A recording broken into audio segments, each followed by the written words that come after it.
एक समय की बात है। एक राज्य में एक प्रतापी राजा राज करता था।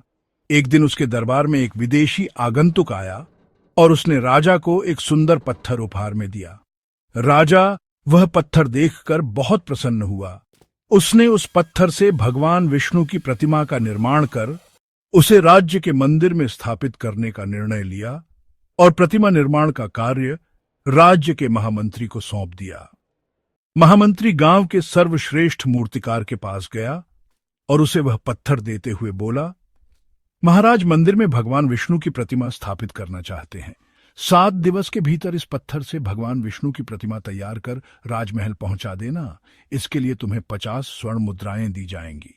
50 स्वर्ण मुद्राओं की बात सुनकर मूर्तिकार खुश हो गया और महामंत्री के जाने के उपरांत प्रतिमा का निर्माण कार्य प्रारंभ करने के उद्देश्य से अपने औजार निकाल लिए। अपने औजारों में से उसने एक हथौड़ा लिया और पत्थर तोड़ने के लिए उस पर हथौड़े से वार करने लगा, किंतु पत्थर जस का तस रहा। मूर्तिकार ने हथौड़े के कई वार पत्थर पर किए, किंतु पत्थर नहीं टूटा।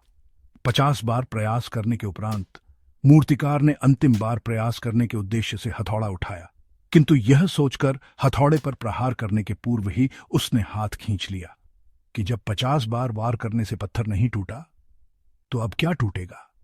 वह पत्थर लेकर वापस महामंत्री के पास गया और उसे यह कह वापस कराया कि इस पत्थर को तोड़ना नामुमकिन है, इसलिए इससे भगवान विष्णु की प्रतिमा नहीं बन सकती।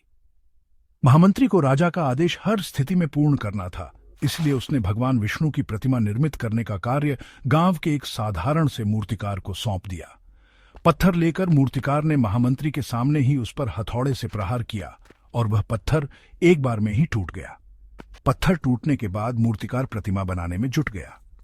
इधर महामंत्री सोचने लगा कि काश पहले मूर्तिकार ने एक अंतिम प्रयास और किया होता तो सफल हो गया होता और 50 स्वर्ण मुद्राओं का हकदार बनता। सीख मित्रों, हम भी अपने जीवन में ऐसी परिस्थितियों से दो चार होते रहते हैं। कई बार किसी कार्य को करने के पूर्व या किसी समस्या के सामने आने पर उसका निराकरण करने के पूर्व ही हमारा आत्मविश्वास डगमगा जाता है और हम प्रयास किए बिना ही हार मान लेते हैं।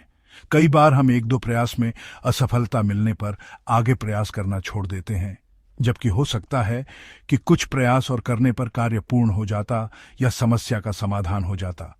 यदि जीवन में सफलता प्राप्त करनी है तो बार बार असफल होने पर भी तब तक प्रयास करना नहीं छोड़ना चाहिए जब तक सफलता नहीं मिल जाती। क्या पता जिस प्रयास को करने के पूर्व हम हाथ खींच ले वही हमारा अंतिम प्रयास हो और उसमें हमें कामयाबी प्राप्त हो जाए।